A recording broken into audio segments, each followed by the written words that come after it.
two very important grahas. These are not just grahas, but rather the source of light as well. Surya being the creator itself, the creator of our solar system, and the primary source of light in our solar system, and Chandra being the closest graha to Earth, which reflects a lot of light as obtained from Sun. That is why Surya and Chandra are pretty much important in our charts. Let's quickly start off with Surya. We'll study Surya with the help of Aditya Hridaya Stotra. It's a very beautiful text. It's a very beautiful way to strengthen Surya, and it has a lot of qualities mentioned about Surya.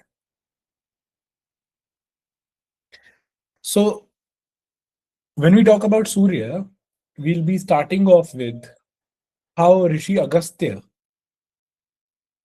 explains, कैसे वो समझाते हैं कि importance क्या है सूर्य की, what exactly is Surya all about. सो बीच युद्ध में जब बारी आती है कि अब अगले दिन भगवान राम और रावण इन दोनों का युद्ध है, तो भगवान राम सोच रहे होते हैं कि आगे क्या किया जाए, किस तरीके से he'll have to participate in the war in the next day when both of the two, Sri Ram and Ravan, meet together and they fight. Rishi Agastya says and explains, Tato yuddha parishrantam samre chintaya sthitam रावणम चाग्रतो दृष्ट्वा युद्धाय समुपस्थितम.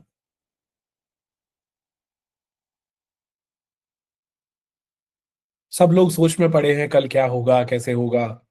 भगवान राम भी सोच में पड़े हैं.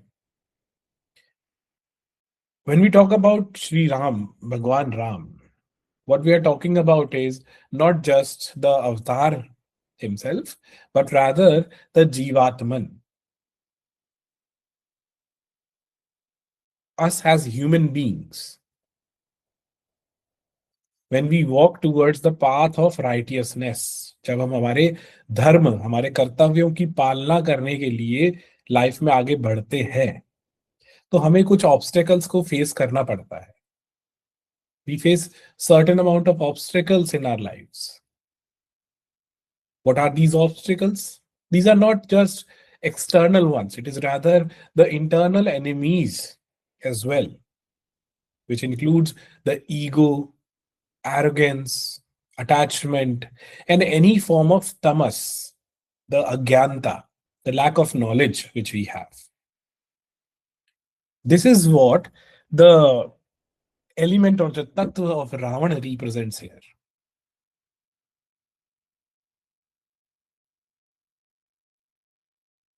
जब हम ज्योतिष में बात करते हैं सूर्य की, तो it explains a lot about true form of knowledge,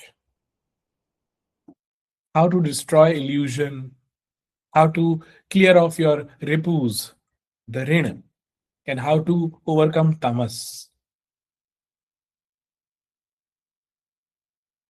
जब भगवान राम को जरूरत पड़ी गाइडेंस की, जब भगवान राम को लगा कि कहीं ना कहीं से कुछ हेल्प मांगी जाए, या फिर उनको लगा कि he needs more courage, then he got inclined towards Bhagwan Surya.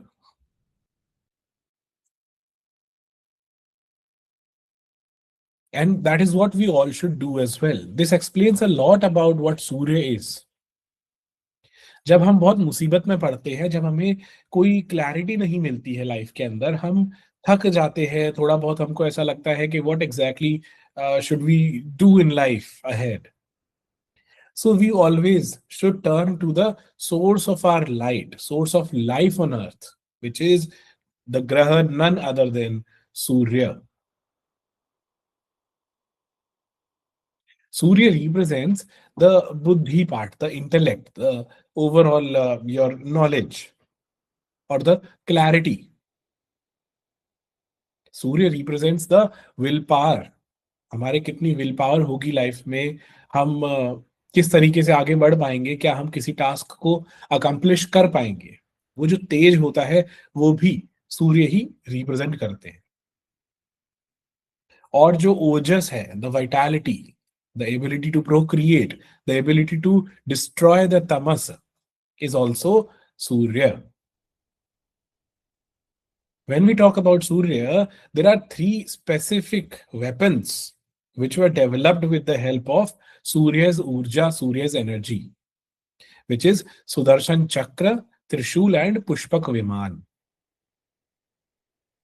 Just as Sudarshan Chakra destroys illusions, the story of Sudarshan Chakra killing Swarbhanu, hence the Rahu and Ketu part, explains how it destroys illusion. जो छल कपट माया ये सब करने आते हैं उसको कैसे डिस्ट्रॉय कर देता है सुदर्शन चक्र। उसकी ऊर्जा भी सूर्य की ऊर्जा है। त्रिशूल जो है वो भी सूर्य की ऊर्जा है। It destroys the Ripu, it destroys the resistances we face in life. And Pushpak Viman, it helps us move towards a higher plane in life, higher spiritual plane in life, move closer to God, because Surya is God itself, the creator itself. So these are the basic qualities of Surya. Let's move on and understand more about Surya. How exactly does it help us? What exactly are the different kind of traits of Surya? So the shloka here says, Sarva Mangalya Mangalyam, Sarva Papa Pranashanam, Chinta Shok Prasamanam, Ayur Arogya Evacha. मतलब क्या है इसका? It means it is explaining Surya as the most auspicious of all.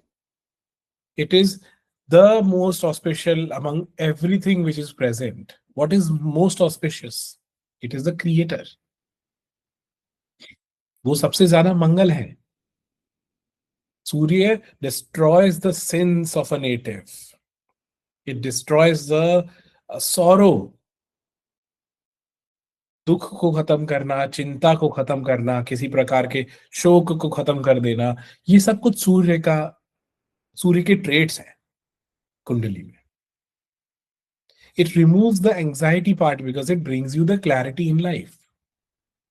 It also is the bestower of longevity and health. आपकी immunity, आपकी longevity, कितना लंबा आप जिएंगे, ये सब कुछ सूर्य ही बताएंगे, क्योंकि सूर्य की वजह से ही हमारी उत्पत्ति हुई है.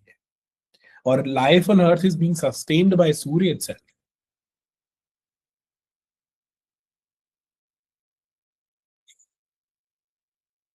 जब आप सूर्य की बात करते हो तो एक चीज आपके मन में बहुत क्लियर होनी चाहिए कि Surya is the ultimate source of knowledge. It is the purest form of knowledge in any manner possible.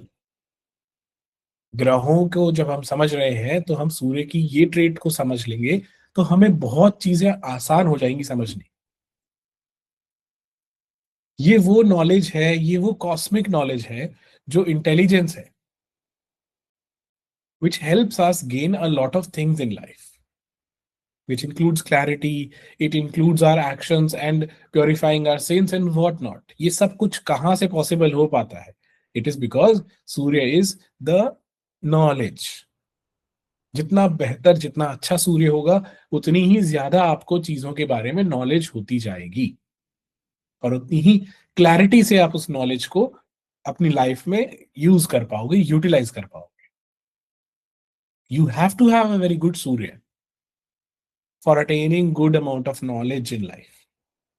कोई भी ज्ञान हो फिर वो, आपको सूर्य बहुत अच्छा होना ही चाहिए. वहां पे अफ्लिक्शंस है, वहां पे कोई दिक्कत है तो आप ज्ञान अर्जित नहीं कर पाओगे सही ढंग से.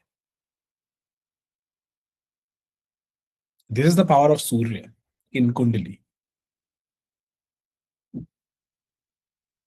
सूर्य is also the source of your prana. क्यों सोर्स है? क्योंकि सूर्य की जो ऊर्जा है उसी से सारे ग्रह बने हैं। सूर्य की वजह से ही सारे ऑर्बिट्स डिसाइड हो रहे हैं। सूर्य की वजह से ही प्लैनेटरी स्पीड्स, मोशंस, ये सब कुछ डिसाइड हो रहा है। तो ये सारी चीजें मिलके क्यूमुलेटिवली बनाती क्या है?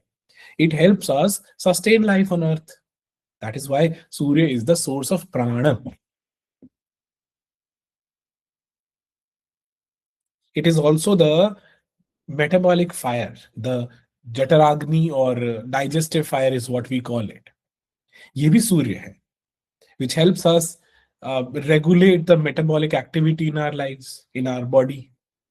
It helps us digest a lot of food, whatever we eat. And what we eat, what we're eating is the sustainer, जो हमको sustain करे हुए है. It specifically is the ग्रह which is responsible for bile juice जो बनता है वो सूर्य के वजह से ही बनता है.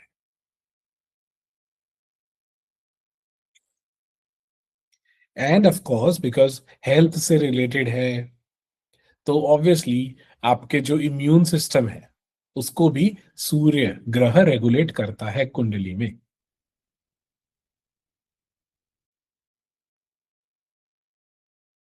जब हम बात करते हैं हमारे प्राण की, जब हम बात करते हैं कि कोई एक चीज जो बहुत कॉन्स्टेंटली काम करती जा रही है हमारी बॉडी में, we always talk about the heart. हमारा दिल जो है, it is a muscle which is always and always working.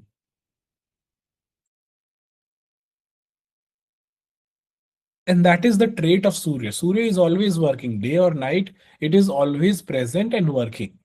वो अपनी ऊर्जा को बिना बंद नहीं कर रहे हैं. And that is why Surya is also related to Hridaya, heart as well. कोई भी हार्ट से रिलेटेड डिजीज होती है, कोई हार्ट से रिलेटेड इश्यूज होते हैं, तो we always check the quality of Surya. This is the primary indicator of your heart health. अब जितना ज्यादा मेटाबॉलिक फायर आपकी होती जाएगी, जितना ज्यादा आपके ओवरऑल डाइजेस्टिव कैपेबिलिटीज होती जाएगी, उतना ही ज्यादा you will be able to digest a lot of things, and hence your body would be able to fight with a lot of disease and all that. That is why Surya is very important. We need to make sure that our Surya is pretty strong in the chart, ताकि हमारी ये जो bodily processes है, ये जो हमारी overall biorhythm है, ये मेंटेन रहे.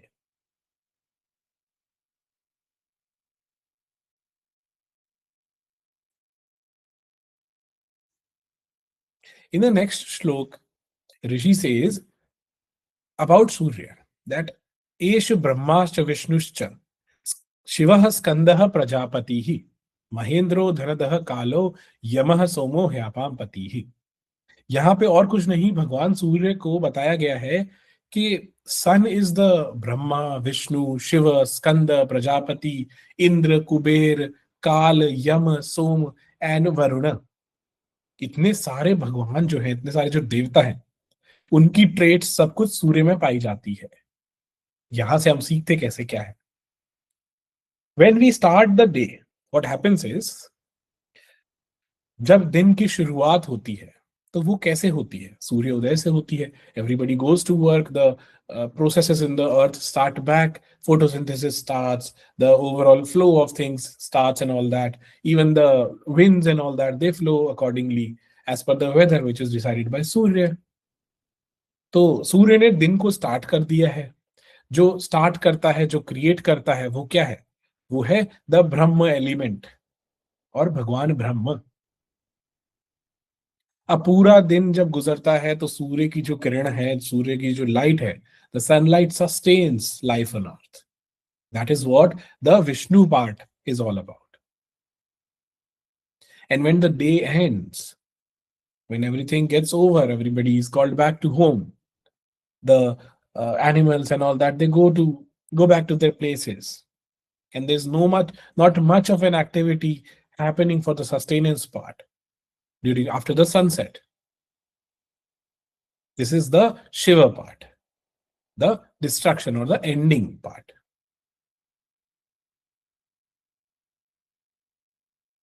Apart from that, it is also mentioned that Surya is Kubera, the lord of wealth as well. Now, here's an interesting part about Surya. We always see, we always listen, we always get information that Shukra is the money part. Shukra is money. Shukra paisa hai. It is completely, uh, I would say, wrong. शुक्र का कोई लेने देना ही नहीं है पैसे से. It might come as a shocking revelation for you, but Shukra is not money. It is the comforts and luxuries we buy from money.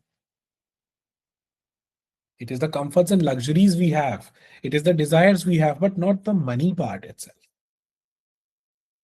सही मायनों में धन जो है वो 4 ग्रहों से देखा जाता है और उसमें आते हैं सूर्यदेव सबसे प्राइमरी. अगर आपका सूर्य कमजोर है आपके पास पैसा होना बहुत मुश्किल हो जाता है. क्यों? इसका कारण समझना बहुत जरूरी है. Surya is the creator of all. It is the source of all the urja on earth और everywhere in the solar system. Now when we talk about Surya, then if we are relating Surya with the source of everything, then it means it is certainly somebody who tries to gather resources in our life. जब भी हमें कोई resource की जरूरत पड़ेगी तो हम कहाँ पे जाएंगे? जहां पे सोर्स है पूरा उसके पास ही जाएंगे ना. इफ यू नीड मनी तो we need to go to the bank. तो that is why Surya being the source of everything in the kundali, in the solar system itself, Surya is the source of money as well. It is your resources in life जो आपको चाहिए होंगे to gather some money, to earn some money as well. The second part is, without the authority of the government, without the sarkar's authority, not a single piece of paper can become currency. सरकार का stamp लगना जरूरी है ना किसी भी note के अंदर, तभी तो वो करेंसी बनेगी, वरना तो कोई भी प्रिंट कर लेगा कुछ भी. एंड सूर्य इज द सरकार पार्ट, गवर्नमेंट पार्ट. तो without that no currency can be called as currency. वो पेपर की वैल्यू ही नहीं है, तो जिसकी वैल्यू ही नहीं है तो फिर उसको हम पैसा कैसे बोलेंगे? शुक्र की स्टैंप तो नहीं मांग रहा है. It is not asking for stamp from the banks. It is not asking from the stamps from your partners. It is asking the stamp from government, which is Surya.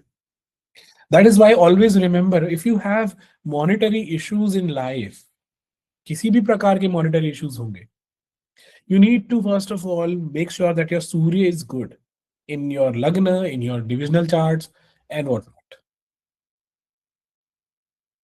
Once you do that, you will get the money. You'll get a lot of money, or at least the resources to get some money.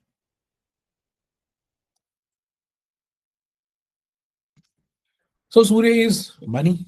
Okay, this is a very important fact which I guess very less people know about, and we keep on we keep on applying that शुक्र जहां है वहां पे पैसा है, ये है वो है. शुक्र हमेशा सूर्य के पास रहता है ना, आसपास, इसलिए वो भ्रमित हो जाते हैं हम कि वहां से पैसा आ रहा है. असल में सूर्य से आ रहा है पैसा. Okay. Apart from the monetary wealth, Surya also gives prosperity as well, on just not on the material planes, but rather on the intelligence, on the spiritual plane as well. क्योंकि ज्ञान है, ज्ञान अगर आपको अर्जित कर लेते हो तो you will get everything. And even moon, जिसको हम सोम बोलते हैं, Som is something which will help us sustain the life or live the life specifically. This is what Soma is, and that is even sustained by Surya's light. So this is what Surya is about. When we talk about Surya, we also say that Surya is the नैसर्गिक आत्मा कारक. नैसर्गिक आत्मा कारक मतलब कोई भी कुंडली के अंदर natural significator of your आत्मा is Surya. Why is it so? यहां पे श्लोक में ऐसा लिखा हुआ है कि जो सूर्य है उनको विश्व चक्षु के तौर पे डिफाइन किया गया है, उनको बताया गया है. विश्व चक्षु क्या है जो दुनिया को देख रहे हैं? Now, what Surya is doing is it is constantly placed in one position in the solar system. वो तो move नहीं कर रहा है. What it is doing is it is observing everything which is happening. All the karma is being observed by Surya. सारे ग्रहों को देख रहा है कि ऑर्बिट्स में अपने चल रहे हैं, वहां पे लोगों को देख रहे हैं हमको कि ये सब लोग ऐसे काम कर रहे हैं and all that. Surya is just an observer. It is doing its duties, it is creating the source of the prana, and it is just observing. That is exactly what the soul does. It observes, it experiences.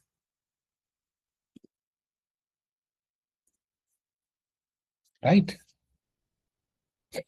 So that is why Surya is considered as Naisargik Atma Karak, or the natural Atma Karak. It is related to Atma. And also, Surya is considered to be very, very pure graha. यहाँ पे अग्नि इतना ज्यादा है कि अग्नि तो purify ही करती है. So it is the one with the qualities of pure gold. That means in Vedic times it was the purest form of things, right? Purest form of everything. So Surya also gives you purity.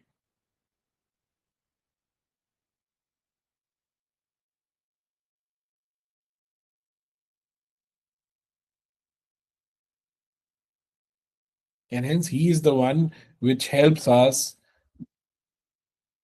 see the divine truth, जिसको हम साक्षात परम ब्रह्म बोलते हैं. उसकी knowledge, उसके बारे में ज्ञान भी सूर्य ही हमको देता है. सूर्य की लाइट से ही हमको पता लगता है कि क्या कुछ प्रेजेंट है हमारे ब्रह्मांड में. इट इज द चक्षु और द आईज. नक्षत्र ग्रह ताराणाम अधिपो विश्व भावनः तेजसामपि तेजस्वी द्वादशात्मा नमोस्तुते. It is the lord of all the nakshatras, planets, stars, and the creator and nourisher of the universe. It is one of the most radiant among everything, and one with 12 forms of karma delivery, which we studied in the theory of karma lecture.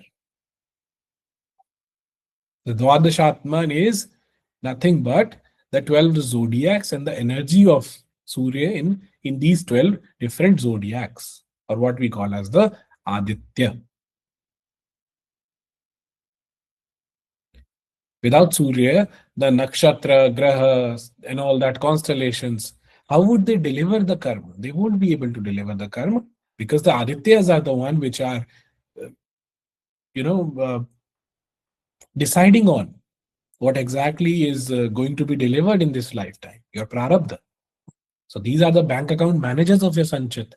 So that is why Surya is very important. Without the help of Surya, without the approval of Surya, no karma can be associated or assigned with you in this lifetime.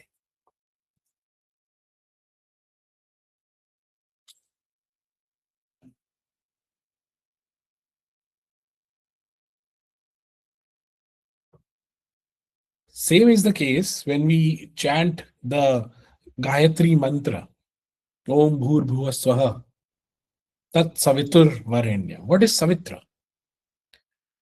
Savitra और सूर्य में क्या फर्क है? Surya is the physical form of this energy what we see. Surya is the graha which we see. But behind that, the energy which is representing Surya is the divine principle of awakening. And that is what Savitra is all about. It is the intelligence part of Surya.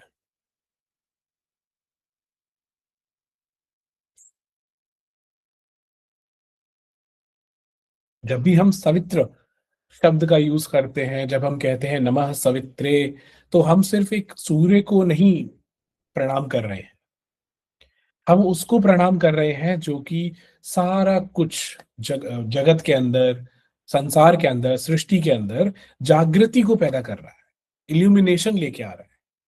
That is what the meaning of this particular savitra word is. It is the Vedic name given to sun and the deity of this famous Gayatri mantra. The more you chant this mantra, the more awakening you would have, the more spiritually inclined you would be, and this will awaken your conscious forces within.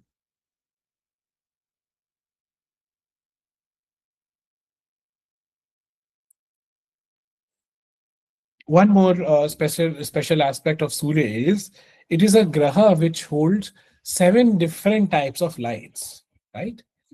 And as mention यहाँ पे दिया हुआ भी है कि सूर्य जो है वो 7 घोड़ों पे सवार है. ये 7 हॉर्सेस क्या है? These are the different forms of light, VIBGYOR, right. और ये जो विबग्योर है, ये 7 फॉर्म्स है, ये अलग अलग प्रकार की लाइट्स है सूर्य की. लाइट का मतलब है नरिशमेंट भी है, लाइट का मतलब है कोई और स्पेसिफिक ट्रेट्स. तो these are the traits which Surya holds in our kundli. The first one is Gayatri, the ability to chant the mantras and all that. Second one is Brihati, the intelligence part. Ushniha, which is the energy. Jagati, which is movement. Trishtub, which is stability. Anushtub, which is rhythm. And Pankti, which is nourishment. These all are the qualities which Surya gives or bestows upon us. ये सारी सूर्य भगवान की qualities हैं, और ये जो कुंडली में बैठेगा तो आपको ये सब क्वालिटीज डिलीवर करने की कोशिश करेगा ही करेगा.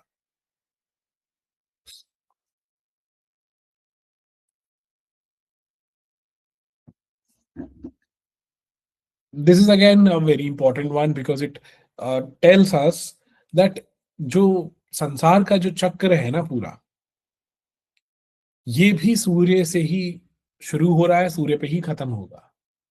What is going to happen is, अभी सूर्य चल रहा, जब शुरू हुआ था हमारा सोलर सिस्टम, तब भी सूर्य की वजह से ही हुआ था. अभी चल रहा है तो भी सूर्य की वजह से ही चल रहा है. और one day will come when Surya will lose its power. और जब ऐसा होगा तो सूर्य will expand. And when it expands, it will take on each and every graha within it. And that is how it will end the cycle of karma for everybody.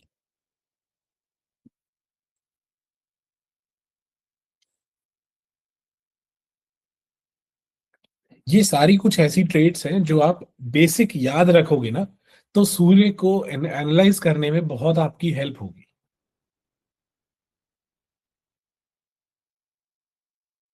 सिर्फ दो तीन चीजों से हम नहीं समझ पाते हैं ग्रह को. हमें उस नॉलेज तक जाना पड़ता है, डीप स्टडी करनी पड़ती है, जहां पे हम ये समझते हैं what is exactly the essence of the ग्रह. Once you know the essence of the graha, you would always and always remember and would be able to predict easily.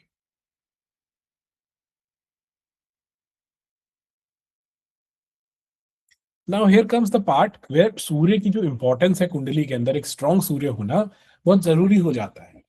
क्यों होता है? द श्लोक स्पेसिफिकली स्टेट्स, यानी कृत्यानि लोकेशु, whatever karma is being done in this world, in this लोक, ये सब कुछ सूर्य पे आधारित है और सूर्य से ही शुरू करना होता है. द मटीरियल रिस्पॉन्सिबिलिटीज, ये nurturing for family relationships, earning wealth and all that, the moral duties, the spiritual duties and all that, everything starts from Surya, or the outcome of everything is governed by Surya. अगर सूर्य week है तो आप इन सारी responsibilities को सही ढंग से नहीं निभा पाओगे, उनके आउटकम आपको नहीं मिल पाएंगे.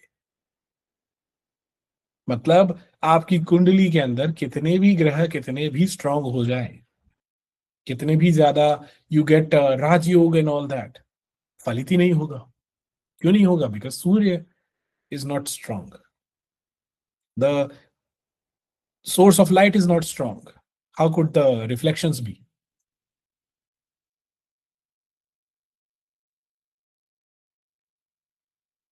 तो बहुत जरूरी है ये, और ये स्पेसिफिकली हम नहीं, ये ऋषि खुद बोल रहे हैं।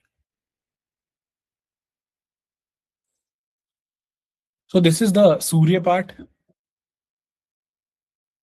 यहाँ पे जहां पे भी आपकी कुंडली में सूर्य बैठे होंगे, वहां पे आपको ये सारी ट्रेड्स लगा के देखनी है।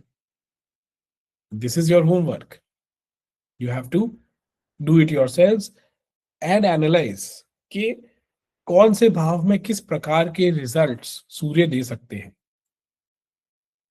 जहां पे सूर्य स्ट्रांग होगा, वहां पे इनके सारे जो आइडियल रिजल्ट्स हैं वो आते दिखेंगे। जहां पे वीक होगा, वहां पे आपको दिखेगा कि वो रिजल्ट्स डिलीवर सही ढंग से नहीं हो पा रहे हैं। Okay,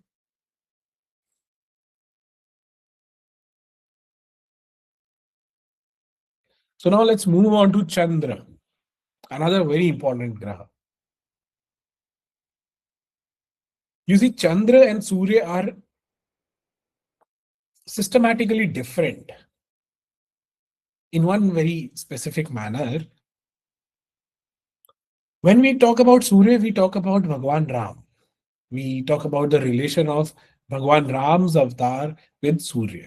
But when we talk about Chandra, we discuss Bhagwan Shri Krishna. And there is a stark difference between Krishna and Bhagwan Ram. मर्यादा पुरुषोत्तम जो थे, उन्होंने बहुत सारी चीजें आइडियल मैनर में करने की कोशिश की, और हमें ये सिखाया कि किस चीज को किस तरीके से किया जाना चाहिए, नियम कर्तव्यबद्ध होके और ये सब। वेरस चंद्र और भगवान Shri Krishna taught us specifically that there are different situations in which we need to make sure that the rules are not the supreme. यहाँ पे रूल्स की इतनी वैल्यू नहीं है, रूल्स रेगुलेशंस वैल्यूज ये सब, हमें फ्लेक्सिबल होना पड़ता है।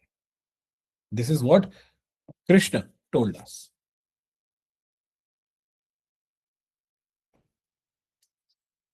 So let's start off with the Chandra as Bhagwan Krishna, the energies of Bhagwan Krishna. What happened was,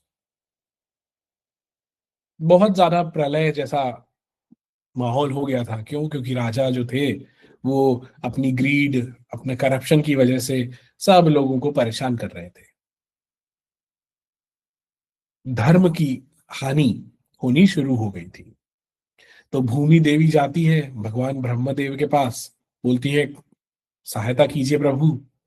तो ब्रह्मदेव बोलते हैं कि चलिए विष्णु भगवान के पास जाते हैं सबको लेके। तो वो जाते हैं विष्णु भगवान के पास, और विष्णु भगवान उनको बोलते हैं कि I will now take birth, but not as a sage और a king, but rather a child full of play, love, wisdom, and mystery. I will be born in the Yadu lineage, and my name shall be Krishna. तो यहां से शुरू story होती है भगवान कृष्ण की, और उनका जो अवतार है, उनका पर्पस क्या था उसकी। यहाँ पे आप देखोगे कृष्ण जो भगवान है, उन्होंने सिर्फ मोरालिटी और इस पे ध्यान नहीं दिया है। All through the events which we learn from Bhagwan Krishna avatar, it is rather about creating a balance on the universe. It is rather about creating a balance in the environment. It is more about the cosmic rhythm and all that, the inner harmony of life. It or he came into this human existence to not just make us understand the rules and regulations of dharma, but rather how to be able to carry out dharma or kartavya, not just as a set of rules, but rather by enjoying through it.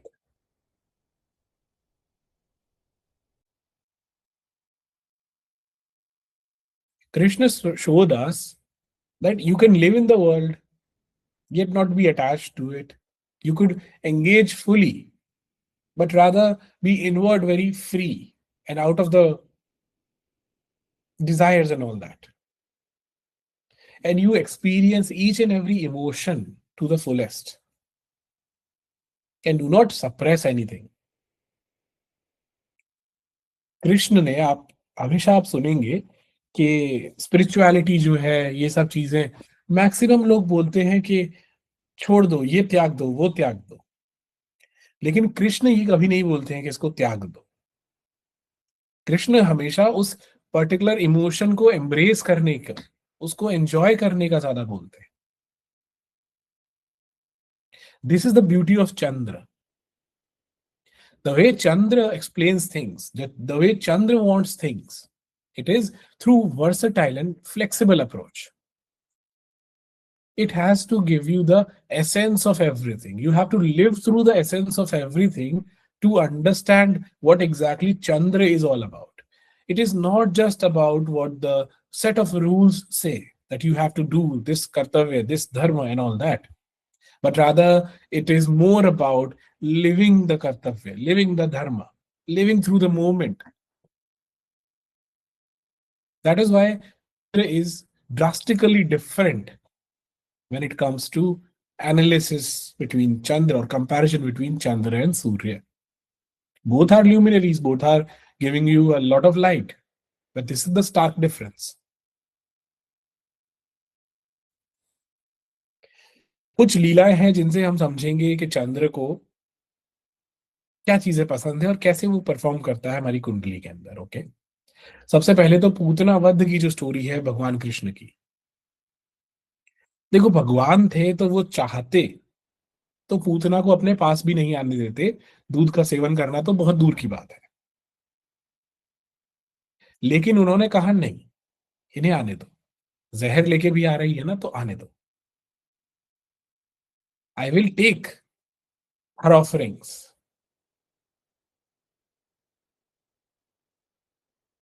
And yet, because वो प्यार से दी गई offering, प्यार से दी गई क्या, because वो intention ऐसी थी, वो कर्म था जो कंप्लीट होना जरूरी था, तो वो कर्म भी किया गया कि हाँ आप आइए, आपका जो मोक्ष प्राप्ति होगी आपको, वो मेरे थ्रू ही होगी। और जैसे ही उन्होंने पूतना का वध किया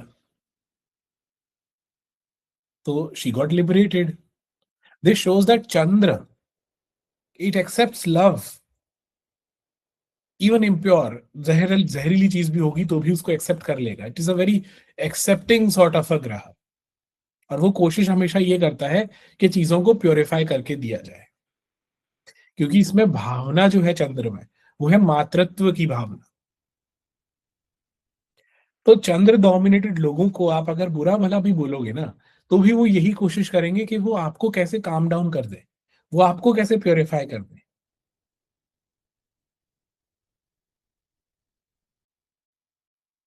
this is how Chandra purifies it. Surya कैसे प्योरीफाई करेंगे? With the help of heat, with the help of rules, regulations, and strictly following those. But Chandra कैसे करता है? With the help of healing. It converts and purifies even impure love into something beautiful. That is what the love of a mother is. बच्चा कैसा भी हो, लेकिन माँ जो है वो उसको प्यार करती ही है, वो मातृत्व की भावना रहती ही है। Now second is the Govardhan Leela. This also explains a lot about Chandra. भगवान कृष्ण ने अपनी उंगली में गोवर्धन पर्वत को उठाया। अब हो सकता था कि भगवान कृष्ण तो चाहते तो बहुत बड़ा कोई अम्ब्रेला बना देते या फिर वो बारिश को भी रुकवा देते, लेकिन नहीं, उन्होंने ऐसा नहीं किया। उन्होंने क्या किया? उन्होंने हमें सिखाया कि नेचर की वैल्यू क्या है। उन्होंने हमें सिखाया कम्युनिटी की वैल्यू क्या है। उन्होंने हमें ये सिखाया कि रिचुअल्स को ब्लाइंडली फॉलो ना किया जाए just to satisfy the ego of these देवतास। ये सारे लेसन उन्होंने सिखाए.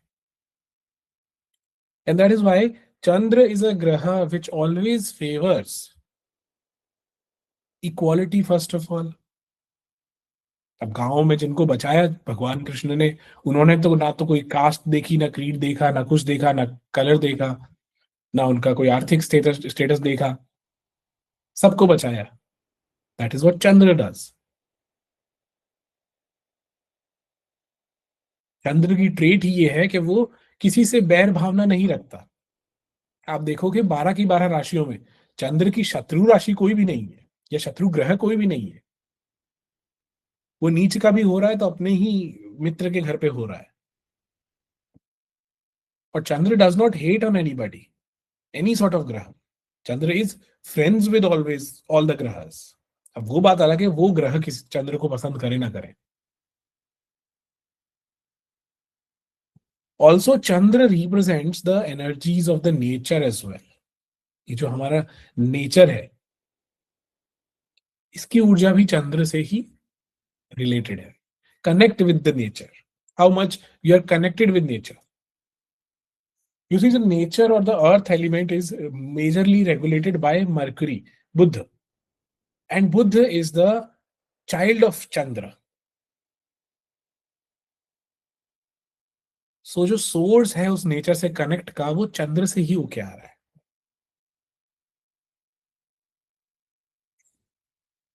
सो हमने क्या समझा कि एक तो कनेक्ट विद नेचर, नेचर के साथ में जो ह्यूमन का कनेक्शन है, ये चंद्र दिखाता है. बैर भाव ये सब चीजें चंद्र में नहीं होती है. और सबसे मित्रता रखना, सबसे दोस्ती रखना, सबकी हेल्प करना, ये जनरली चंद्र की ट्रेट्स होती है. और चंद्र जहां पे भी जाएगा, उस भाव से रिलेटेड आपको ये ट्रेट्स देखने को मिलेगी. It will try to you know induce certain amount of emotions in that particular house. आपके इमोशंस वहां से जुड़ जाएंगे.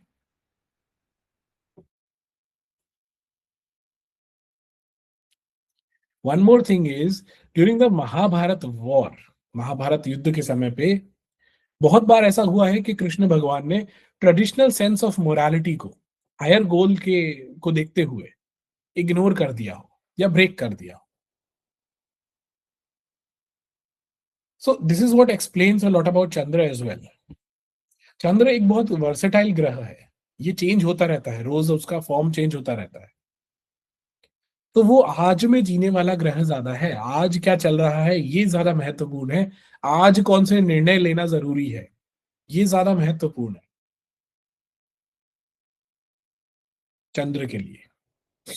और कोई एक फिक्स्ड रूल और सेट के तहत नहीं हो रहा है.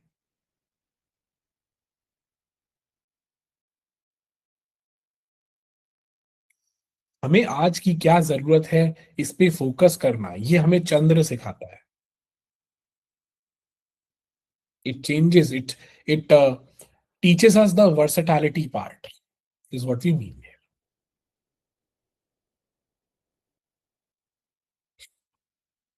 कृष्ण भगवान को पूर्ण अवतार बोला गया है बिकॉज कृष्ण अवतार के पास वो सारी कलाएं थी, 16 कलाएं, जो एक अवतार को भगवान के बराबर बनाती है.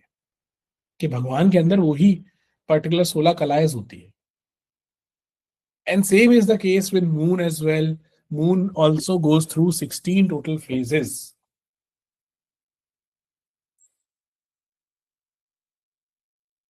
और ये 16 कलाएं अलग अलग चंद्र दिखाते हैं.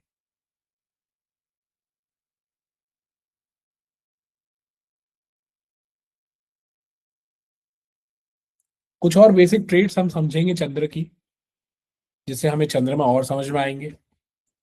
फर्स्ट ऑफ ऑल, ये जो आर्ट और ब्यूटी होती है ना किसी भी चीज के अंदर, इसको रिकॉग्नाइज कौन करवाता है, उसमें वो रस का जो एलिमेंट है वो कौन डालता है, वो है चंद्र. हर चीज में एसेंस चंद्र से आता है. कोई भी चीज अगर आप इमोशन के बिना करोगे तो उसमें आपको एसेंस फील नहीं होगा.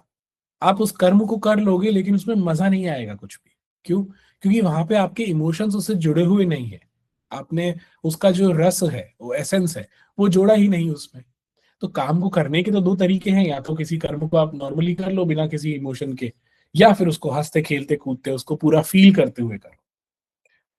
So as humans, we always are more inclined towards the rasa part because we are 70% water, the jal tattva. We cannot do things on a very practical note all the time. This is what Chandra gives us. It gives us the energy, the motivation, the emotions to deal with things with beauty. जिन लोगों का चंद्र खराब होता है ना, वो चीजों को enjoy ही नहीं कर पाते. एंजॉय मतलब उनके पास कर्म करने को होगा लेकिन वो हंसते खेलते कूदते नहीं करेंगे. वो बस जस्ट बिकॉज उस कर्म को करना है इसलिए मुझे करना है, वो बात हो जाती है बस, और कुछ नहीं. Very methodical and all that. वहीं पे जिनका चंद्र स्ट्रांग होगा, आप देखोगे अच्छा कर्म हो बुरा कर्म हो जो भी उनको डिफिकल्ट लगे या कैसे भी, बट उस कर्म को वो काफी इंटरेस्टिंग तरीके से करेंगे, उनको काफी इंटरेस्टिंग लगेगा. वो हर चीज में अपने इमोशंस को जोड़ेंगे. वहां से पूरा जुड़ाव आपको दिखेगा कि हाँ इंसान ने पूरा एक फील से इस काम को किया है. People who have a very good Chandra, their presence is very calm. Their presence is very soothing. This is what Chandra does in the कुंडली. ये कुंडली को ना काफी सूदिंग बना देता है, इंसान को काफी सूदिंग बना देता है. जब आप चंद्र डोमिनेटेड किसी से मिलोगे तो आपको एक सेंस ऑफ कामनेस, एक शांति सी महसूस होगी.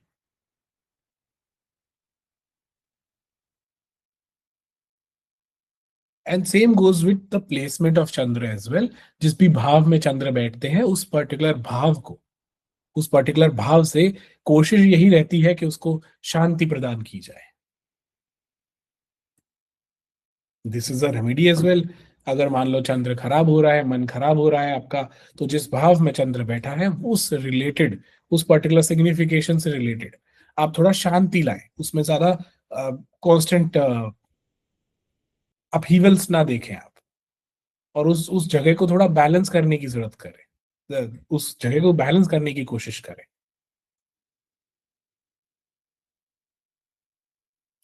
So Chandra rules the aesthetics part, the emotions part, okay, and the longing part.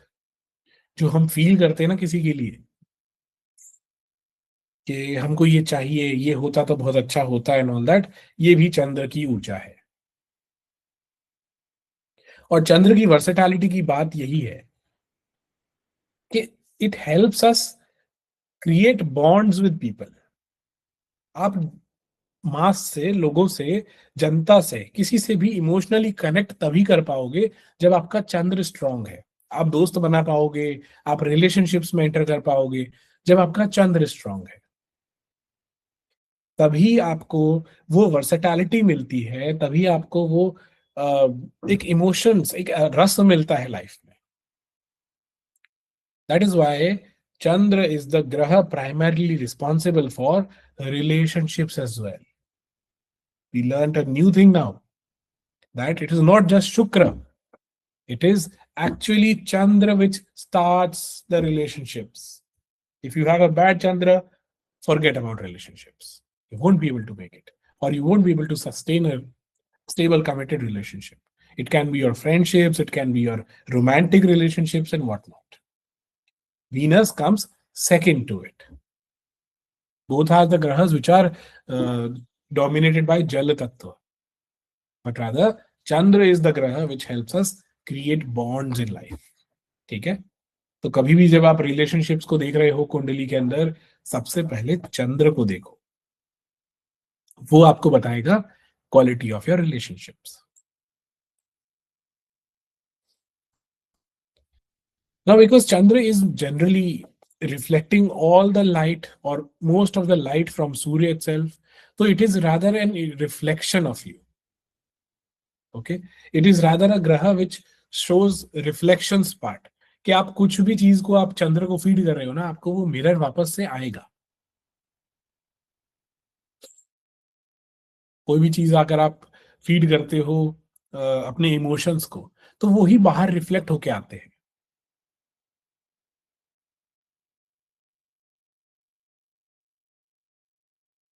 चंद्र आपको दिखाता है कि सही मायने में आपके अंदर चल क्या रहा है. ये उन थॉट्स को, उन फीलिंग्स को रिप्रेजेंट करता है जो आपके मन में चल रहा है।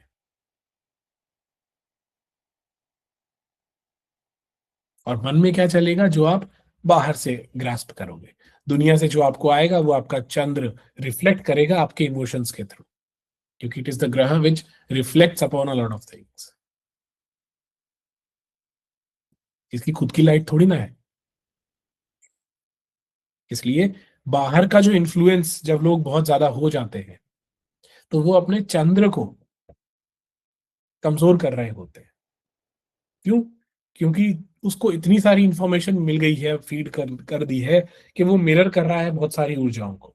तो इंसान एक पर्टिकुलर टाइप ऑफ थिंग्स पे लंबे समय तक टिक नहीं पाता है, वो एक ओपिनियन भी नहीं रख पाता है। और जनरली वो ये होता है, कंफ्यूज हो जाता है। अगर स्ट्रेट फॉरवर्ड रहे, अप्रोच एकदम फोकस्ड रहे, तो ठीक है, कोई बुरी बात नहीं है। बट वो कंफ्यूज ज्यादा हो जाते हैं।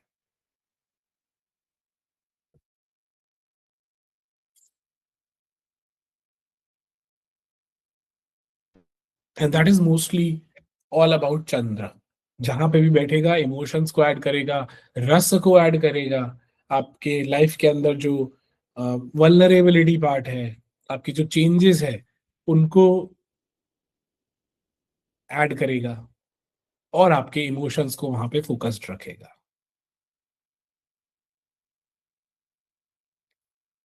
These are the 16 kalas of Chandra. These are 16 types of traits of Chandra.